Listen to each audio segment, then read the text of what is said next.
course, we are the podcast that brings you a wide variety of guests that talk about a lot of diverse topics, and today is no different. We are pleased to have Ezra Chapman. He is a UK-based entrepreneur and executive with a long history of building companies across a lot of different industries. He has been a chief executive officer and an investor, and also became incredibly skilled with people management and all the aspects of building a successful business. His first company was a top 100 fastest growing company in the UK for 5 consecutive years, with 3 different companies he founded were in the top 100 employers within the UK. Chapman is also a partner in the UK's leading fintech business that won His Majesty the Queen's Award for Entrepreneurship. He ran the #1 rated recruitment company on Trustpilot, and many of his companies were the high-profile winners of multiple technology and innovative awards. But today, what we want to talk about, he's created a new company that's basically, it's an education platform, Lifewise, and this is for primary school children in the UK that focuses on the PSHE, and I'll let you explain those, Ezra, as we get on here. But that it's a theme that prepares them for life as well as for business and just, I guess, a higher plane. If I explain that correctly, I'll let you weigh in. Ezra, thanks so much for being with us, and looking forward to, excited to learn. And I feel we don't prepare kids for life anymore. Barely when I went to school. At least they taught us how to balance a checkbook. But now I don't even think we do that anymore. It's just, how fast can we get them out? So anyway, thanks for being with us, and looking forward to talking to you about this. Yeah, great. Thank you for the invite, and it's I'm really looking forward to talking to you as well, Roy. And so PSHE with Lifewise. So I don't think that you guys over in the US have a similar subject, but in the UK, back in September 2020, which is the start of our school year, just last year gone, it became part of the British curriculum. Okay. And every primary school in the country needs to include a subject called PSHE, and PSHE is personal, social, health, and economy. Okay. Basically, it's all the stuff that you and I wish we'd been taught at school. Exactly. Which we didn't get. So all the practical advice as to, what's the government, or why do we pay taxes, or things about mental well-being, all those things that were never really covered. Great to say it's become part of the UK curriculum. That's awesome. And so you were able to take advantages of this, and you have developed and are rolling out a platform to help with this specific portion of that primary school education, correct? Absolutely, yeah. So, we've got a very specific PSHE platform, and our vision at Lifewise is to become the best platform in the world at positively preparing children for life. Yeah. And in the UK, that's primarily focused on PSHE. But we see that's whoever I talk to, even on the international stage, right, talks about the same need for these types of this same preparation and the same learnings anywhere around the world, because right, our world is so fast changing that we need to be better preparing our children for it. Yeah, that's for sure. And I doubt that this is a problem that's limited to the UK. I'm sure that, because we talk about it here, not even to that depth of the government and things like that, but we also talk about paying rent. That, when you get out of school, you live on your own, you pay rent, you might have a car payment, you got insurance, and then lo and behold, there's groceries, and there's all these other things that go along with life that, we're just not taught about. Yeah, absolutely. Yeah. I mean, it's really funny because, I think the most incredible part of it for me was that, I can go into the background and why this was really, really passionate. I'm very passionate about it. But even from a practical perspective, on the things you just spoke about there, over here in the UK, we've got a tax called HMRC, which collects all of the tax across the UK, and the government has thousands and thousands of workers chasing people all around the country to pay their taxes. Yet at school, they don't educate children to let them know that they need to pay them. Right, right. Right. Yeah. And it's just incredible. I always thought that growing up. I was like, wow, we have to pay these taxes. No one mentioned this whilst I was at school. Yeah. I'm wondering how many people aren't doing it. Right. Yeah, well, and here in the U.S., if you go to work for somebody, of course, they drag those out right out of your paycheck, so you really don't have a choice. But as we encourage people to be entrepreneurs, and as our economy is made up of more and more smaller businesses, that is a key point, that people go out and have a product or service, they make a lot of money, and then at the end of the year, they're like, oh, I was supposed to hold back some money, for taxes and for growth and for all this other stuff that, nobody ever really talks to them about until it's usually too late. Yeah, absolutely. Yeah, that's it. And so that was an early sign for me that there was probably more that we could do from an educational perspective. But like you were saying earlier, it's much broader than that, and I think it's an international thing, and probably the thing that we see most and having the biggest impact on children's life right now is social media. Yeah. And oh my gosh. And I think that we all recognise that that's has a global impact, and probably over the period of the pandemic, actually having the impact of that on a mental well-being perspective has been huge across children. And I think it's brought to life the need and the importance of these PSHE program in the UK and similar internationally, really. Yeah, and social media, you got to love it because it can be such an awesome tool, but such a detrimental tool as well. I think this is a great thing to, teach kids that whatever you do today lives forever, number one. But then that the mental health aspect is, I think that people don't take pictures of themselves when they stub their toe and they're crying and holding their toe, or when the times are really bad or they don't come on. Some people are very transparent and honest about their failures, but a lot of times it's more of, this is my fancy car, my fancy yacht, and it's a fantasy world that kids growing up just I don't think that they have a handle on that's not, sometimes it's not even reality, number one, but it's not everybody, it's hard to achieve, and you have to put a lot of work. You don't come right out of college or high school, start a business and all of a sudden you're just rolling in all this money. Absolutely, yeah. Look, for sure, and that's the very much the sort of the impact it has, as you mentioned, but even from a broader perspective, that we're dealing with children. I think in the US, in the elementary school, sort of 5 to 11 years of age, and in the UK, it's the primary school, and at that point, we're really at such an early age with children. It's an opportunity for us to really educate them and distinguish between how they feel. Yeah. So actually being able to separate those feelings and recognizing that, anxiety or the feelings of anxiety, and actually if they're feeling that way, that there's a need to share it. And, coming back to the social media piece, it's a powerful tool. Nelson Mandela said that there's no greater weapon in the world to influence the world than education. Yeah, exactly. And right now, Roy, what would you say is the most influential, tool out there in the world that's influencing and educating people? It's social media, right? Exactly. Yeah. So what we're saying there is we've ended up putting, according to Nelson Mandela, right, and I agree with him, which is we put the most powerful weapon to influence the way that people think into the power of the people. Yeah. And what that means is that, which is great in many respects. It's incredible for democracy in many ways. But from a child's perspective, that means that they're experiencing different emotions at a much earlier age, and we have a responsibility really to ensure that they're as best prepared as possible for that. Yeah.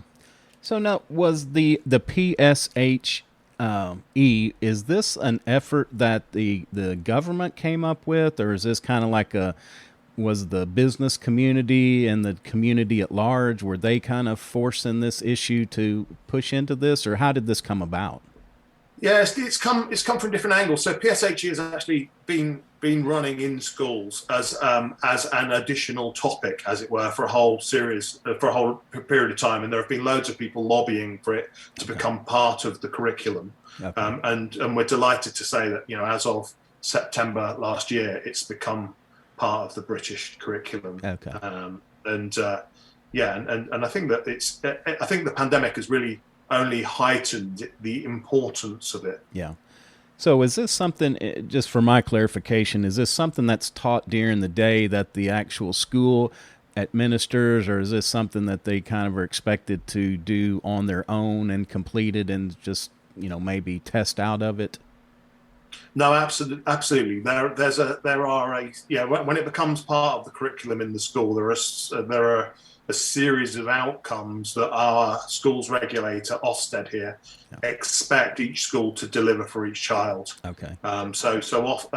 PSHE has a very specific set of outcomes that Ofsted, our regulator, expects schools to deliver for children. So with Lifewise as our platform, what we've done is created a completely unique platform that has over 200 lessons on it, and each one of those an end-to-end lesson that the teachers are responsible for then delivering to the children. So, I can speak from the U.S. experience that dealing with being an entrepreneur and in the business world, it's a totally different game than dealing with government. And obviously, y'all have had to get very deep into that to, get this as part of the curriculum, and then having to deal with the different schools and things like that. So talk to me about what were some of the hurdles that you've encountered, going on this path versus as an entrepreneur. Yeah, that's a great question, Roy. So I've been running businesses since the age of my first business. My first business that actually earned any money was when I was 16 years old, and it started to pay a few bills at that point and help fund my university. And then I entered the corporate world, building my first corporate business in when I was 22, 23 years old, and since then I've been growing businesses. And what's really interesting about this is that I'm very lucky, to have been blessed with a really high level of self-motivation and a certain level of resourcefulness, I think, that comes from my upbringing, and that served me pretty well as an entrepreneur. And but what was great was that back in a couple of years ago, we launched Lifewise as it actually launched as a football academy. And we launched a philanthropic football academy to get a particular area in the UK that doesn't have any professional soccer clubs. And what that means is that there's a lack of experienced soccer coaches, which are in the county. And it means that the standards of coaching are really poor, which means that children come into the sport, and obviously soccer is probably the most popular sport in the UK. Children come into it, and then because they're not being coached properly or there's no professionalism, they just fall out of sport, and then they end up doing all the wrong things. And so we launched this football academy to help address that need. And the coaches themselves weren't coaching during the day because the children were in school in the day. So we built a little proposition and got them coaching in some schools, and that's led from one or two lessons from a sports perspective into a couple of years later into an education platform. And what I found was that this business just lit this completely new level of self-motivation, which went from self-motivation to this much greater purpose. And I think the fact that when you wake up every day and you realize that actually if you can make a 10 or 20% improvement to your proposition as in a business, that it's going to positively impact hundreds of thousands of children's lives, then you really get out of bed making sure you're on your A game and making sure that you squeeze every little bit out of that 10%. So interestingly, for me, and what that meant is that I actually have now sort of left that larger corporate world, and I'm now much more focused in this startup Lifewise, where we're super focused on it. This purpose really got me going. And so for me, from a personal perspective, I've left a much larger corporate organization that we've built. My day-to-day has become very much on a startup again. Yeah. And I think that poses a new set of challenges. Yeah. And I think coming back to your original point, so that gives a bit of history to getting there. Yeah, the biggest challenge I think with any business is, when you really start out, it's understanding your audience. And teachers are very different. My background is recruiting into recruitment and technology, providing services to corporations all around the world, B2B, sort of dealing with Fortune 500 businesses. Yeah. And then all of a sudden, I'm having to communicate and think about how we address the teaching community. Yeah. So that was probably the biggest early challenge. Yeah. Well, and that's one thing I think is interesting is this is basically what the advice people give to entrepreneurs is really find something that you're passionate about. So, I mean, you have to, I mean, if for those that are only listening, you have a big smile on your face. So, I mean, it's obvious that this is a very deep passion, but then you get to combine it with that entrepreneur spirit to, develop and roll something out. So, I mean, congratulations on finding the sweet spot in life. Yeah, thanks. I've sort of been, from that perspective, I totally agree with you, Roy, and I think Steve Jobs does a really fantastic speech when I think he might have been addressing, not sure, it might have been even the Harvard graduation process, but talking about the number one thing that he recommends is, searching for something that you're really passionate for. And I think that, I have a newborn son who's just turned, he's actually now 16 months. And my advice to him as a father is definitely going to be, at an early age, take your time to find something you're super passionate about. Because the moment that you can turn work into what is a normal work into enjoyment, is great. And then, as you say, from my perspective, turning that into something which I enjoy, but also has an incredibly passionate, strong purpose. Right. Definitely is super helpful. So what set you up for this? Let's kind of step back to the soccer coaching modules in that day.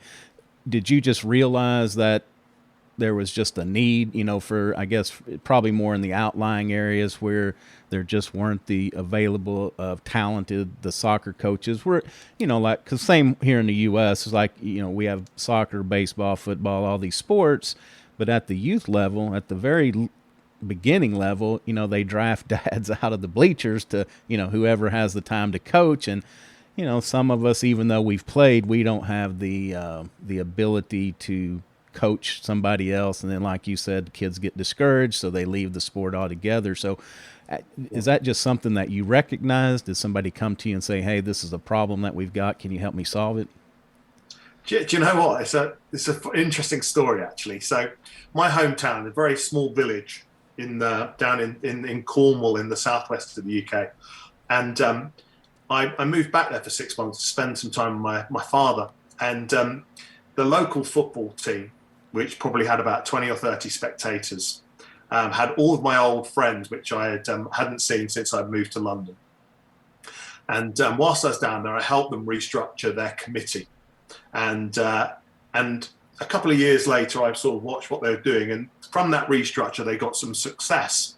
And the next time I moved back there, I went back down there. They said, "Well, we've got this committee, and we've done these things, we've done really well, but we'd like to kick on and go a bit further. We'd love to get your thoughts on that." So then I said, "No problem. Come and meet me for a cup of tea tomorrow morning." And I turned up and walked out, and there was the next morning there's a committee of about 8 or 10 people. Wow. All sat there wanting to have a cup of tea. Yeah. And people I've known since I was the age of 3 or 4 years old, and people as old as 75, whole mix of people there that run the club. And they said they really wanted to drive the club forward. And so the first thing that I wanted to help them do was I wanted to help them to think about what's the greatest So vision of building a club, what's the greatest purpose that we can put into the club? So I looked at that and said, well, where's the opportunity and where's the greatest purpose? Because we've got to build a club with a vision. And if you want that vision to be emotionally attached to its supporters, its committee members and everyone, it needs to have a vision which has emotional attachment and great purpose. So what I recognised was that there was no other clubs across the county which were really focused on their youth. And actually, is there anything going to be more, people going to be more passionate about a football club or a soccer club or a sports club if it's incredibly passionate about developing its local players and its local community? So when we thought about that, it happened to be no. We then realised that the fact that no one was focused on that is because there are no professional clubs. And if you think about it, if you went to a county, I'm sure it's the same in the US, but if you went to Yorkshire in the UK, there might be 20, 30, 40 clubs which are from sort of semi-professional through to professional levels, maybe more. Right. And each one of those every year has players, coaches and managers that have all experienced incredibly high standards, but then they retire from the game or they don't quite make it. They might have gone through the whole system. And all those people filter out into grassroots football, grassroots soccer. Right. What that means is that they're naturally replenishing and offering these great experiences and high standards. You go to a county like Cornwall with no professional clubs, and those nutrients which are driving the game up in these other counties just don't exist. Right. So we recognised that, and we decided that every other club in the county invests money in players, and we were the first to invest money in coaches, and we invested all of the available resources into coaches, which attracted all of the younger talent, and we started to build a club with a greater purpose. So it was really looking at the environment and looking at what was that had the greatest purpose, and that's where we got to, really. Yeah. Yeah, and that's a perfect blueprint for anybody that wants to be an entrepreneur. You seek out, listen to people, find the problem, and develop the path in which to solve that. So that's awesome. That's a great lesson, not only in life, but in business as well. So one thing I wanted to ask too is, so what is the delivery system? Is it, and we can talk about the coaching side versus the educational component for the schools, but is it electronic? Do you have some in-person combination? Yeah, absolutely. So if I continue that story to get to that point, so the coaches then went into the schools and we started off with a bag of balls and some cones. Yeah. And then we realised that there was more we could do in those couple of hours, and it turned into a presentation, and then a few weeks later into a flip chart, and then into 40 lessons, and then into 200, and then into a technology platform. Yeah. And like you say, we started very much at the grassroots, but just asking questions and understanding what the opportunities were to build a tech platform. And that tech platform is the delivery mechanism for 200 lessons. It's an end-to-end lesson. But the objective is that it's really just the skeleton of the lesson. And the objective is that we take the children offline, so that we're doing exercises, activities, we've got videos of activities, and we deliver the message through sport, through play, through challenges, through activities, and then also there are some videos and other online resources as well. But we try to get almost 2/3 to 3/4 of the lesson offline, away from the screen.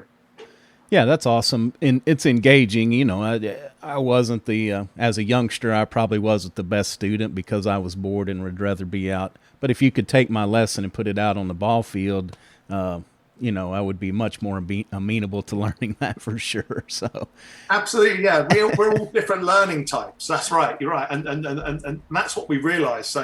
So actually, you're right. That we incorporate storytelling for those that really audio based listeners, and then we've got very much sort of gamified learning, and then there's a whole play section as well, so that all of the learnings are incorporated into physical activities. So the objective is that within an hour we will have touched all of the different learning types Yeah. to try and deliver the most effective message we can. Yeah. Now here in the U.S., our schools are controlled by local agencies. So, I mean, you cross one area to another, there can be some significant difference. Did you find that there were challenges to roll this out to the different entities that you had to, or are y'all different, maybe a little bit more control since it was dictated curriculum? I know that they had to have it, but sometimes there's a kind of a different interpretation of how we want to deliver this. Yeah, no, we have our competitors like everyone else, right? Okay. And we're out there. The curriculum was like you say, it became part of the British curriculum in 2020, which meant that there's been a significant focus on it. Yeah. But what we've had to do, as any small business needs to do, we've got to continually pivot and evolve and ensure that we're as many steps ahead of our competition as possible, and that's what's led us to be able to really get ahead of the competition and to build market share quickly. So, and this applies both to coaches and to the the PSHE part too. But so, where did you go to get experts? Did you actually find retired coaches and players that could, I guess, maybe do videos of different things, or at least write some stuff, and then on the other side, professors or real people in real life? How did that look like developing it?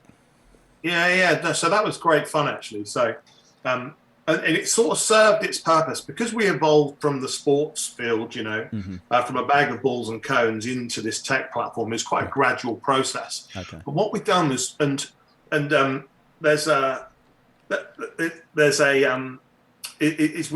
we built it. We say it's built by teachers for teachers. Okay. And what that means is that we started to build a community of teachers and coaches, which were specialists in all of their fields, and we started to work with them. And there was a great opportunity there. The first one was that we were talking to our audience, right? So we really understood what made them tick, whilst also building out the resources that we needed on the platform.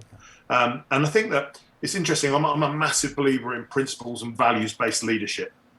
I'm super lucky that I had an entrepreneurial father, and he told me at an early age, he said, he said a not so clever person is someone who doesn't learn from their mistakes. A smart person is a person who learns from their mistakes. Right. A really smart person is someone who learns from other people's mistakes. Right. Exactly. And that was stuck with me a long way. And that's where my values and principles-based leadership came from, which was not just based on my own learnings, but building a set of principles and values which really guide my decision making, right, or our decision making as a business. And it's funny because in the US, I'm not sure if have you seen the TV series Making a Murderer? Yes, actually I have, yes. Absolutely, yeah. Now, the second series of that, I don't know if you remember, but there's an amazing lady lawyer that gets involved with the case, and she does a really great job of sort of unwinding the case. And she says that the best way to understand a case is to completely experience the case, right? Okay. And what she does, she actually goes through herself every step of the process as if she was actually committing the crime or whatever it might be. Uh-huh. And so when you're coming back to my values and principles-based leadership, that was a significant sort of value or principle that I developed bizarrely from that show, which was that whatever I do, I try to get into the footsteps as closely as I can as my audience. We want to live and breathe it and experience it, because there's nothing, that one of the greatest mistakes that I've made, and I'm sure that loads of other people have made, people listening today, I'm not sure you've done this as well, Roy, whereas you're convinced that your idea is the right idea, and you get so passionate about it, and you can lose sight of your audience. And I think if you can bring any idea you've got, if you can bring it back to that principle of experience it to understand it, right, detach yourself from the emotion of the idea or the concept, and get in the shoes of your audience, work with your audience, and really test it. And with Lifewise, that was just a really valuable principle, which meant that the first thing we done was build a community of teachers, and we just dropped ourselves into that, and we started talking about it and understanding what was important and wasn't important. And I think that that's expedite. And again, it comes back to that principle that my father gave me around, learning from other people's mistakes, right? So all those teachers could tell us all the things that our competition had done that they don't like. Yeah. Right. And it's an incredibly valuable process for us. Yeah, and I think that also translates into something is we don't always have to have the answers. That I kind of look at that as a second part of that. What you were saying, what your dad told you, is that the smartest man in the room doesn't always have the answers, but he knows where to go find them, and that's the important part.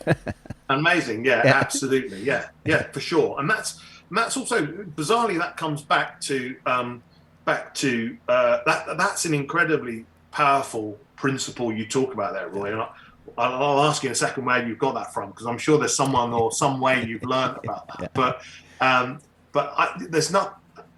Lifewise, we're trying to teach people skills as well as knowledge, because we recognize, and from my experience, I don't know about you, Roy, but skills and tools are far more powerful than knowledge. I want to teach people and help people to find the answers to the questions they need, rather than trying to teach them some of the answers to some of the questions they might get asked one day. Right.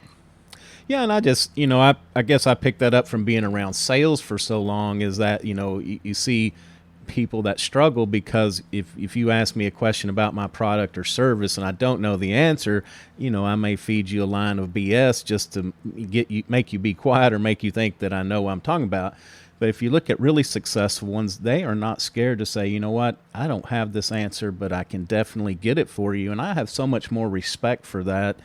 And especially also as I can relate to, the hiring process as well. That's what I'm more interested in, is if somebody is resourceful enough if I say, I need you to learn, how to build a nuclear reactor, I don't expect them to say, great, I got the plans in my back pocket. I expect that, hey, I can research it and I can lay you out some best practices. And, that's just really all we can expect. And, that's another great thing about the internet, is it makes it easier. Back in my day, it's like you had to go to the encyclopedia and pull the, hope that yours was up to date. And I think when I was growing up, we had a set from World War II, like the 1940s. So, you had to hope your encyclopedia set was up to date and somebody didn't borrow the S section and it was gone.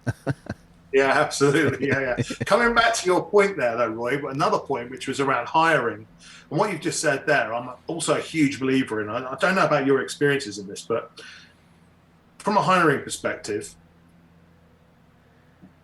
when you're asking that question, how do you build a nuclear reactor, right? Yeah. And what you're looking for is someone who is going to tell.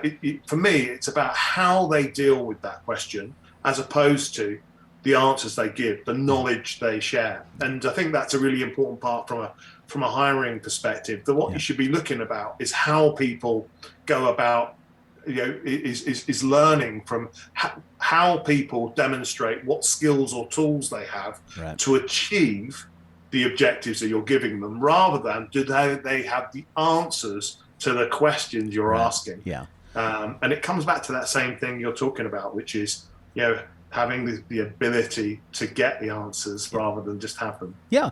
And in this fast changing world, I may have had the answer a week ago or a year ago, but things have changed and there could be something even better. So it never hurts to do a little research to just, find out what is the latest and the greatest. So I don't think you can go wrong. A lot of times people look at resumes and they look at education, and it really stops there. But then if they don't have, I guess what I like to call that grit factor, if you don't have that grit factor, some of that can be lost as well.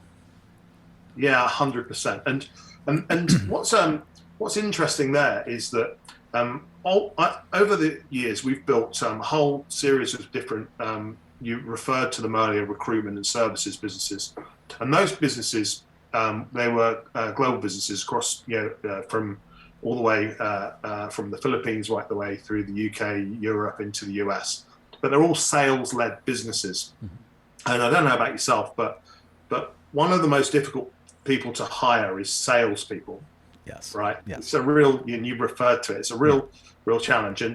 And what I don't know about you, but on our list of criteria for hiring those salespeople, we're looking for self-motivated people. Was that part of what you'd look for? Yes. Yeah. Somebody that's self-motivated, that, and I'm a little different in that sales aspect, because typically I've sold, higher end services. So I want somebody that knows how to educate. I don't want to just say, Ezra, we spoke last week, and I know you're thinking about it. Are you ready to sign up today? I want somebody that's going to be pulsing you like, hey, this is something that I just read this article that I think it might help you in your business or your struggle to make these decisions. It's not a quick, if you're selling $5 widgets, then yeah, it's like, hey, you want to buy or not? I got to move on to the next guy. But when you're selling high price services or equipment, you got to take the time. And we in this instant gratification society, I like the agrarian model of we plant, we take care. Anyway, we plant, we take care of the seed, and then we harvest. And we've kind of gotten to this point of, we throw a seed out there and then we're trying to harvest it, without the cultivation. That's what I was trying to think of. We leave the cultivation part out, and I think that's an important step in this process. Like I said, the higher you get up the dollar chain, is that it takes time. We have to build a relationship, and I have to know, am I solving your problem? What is your problem? Listen, like you were talking earlier. It's the same thing. I have to listen to what you're saying so I can decide, first off, can I even solve it, and then pitch you on these benefits. So, yeah.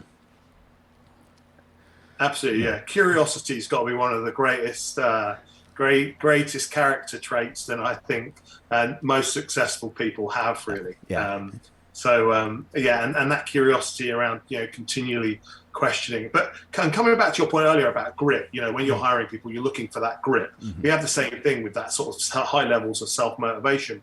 And this actually is what made me realize we've hired literally thousands of salespeople over the last 20 years. And as I got older, I realized that actually the difference between most people that say, and nearly every sales guy in every interview, are you self-motivated? Yes, I'm absolutely self-motivated. We've all been there, right? But how do you scratch beyond the surface, right? Because salespeople, they've learned to communicate, and 9 out of 10 can effectively communicate. So you have to really scratch beyond the surface to really understand it. And what I found, and I don't know if you've been through this, but we ended up as looking at people's childhoods. Right. And I'd absolutely got to a place where we recognized that self-motivation normally came from experience, how that comes from, their learnings and how they were brought up as a child. It might be their environment. It might have been their teaching, their learning, their parents. It could be anything. And 9 times out of 10, there's a reason. There's a reason that people got that grit that you're looking for, right? And what we realize is that, super self-motivated people, we have amazing stories where you come across someone, you go, I just know this person is 100% committed.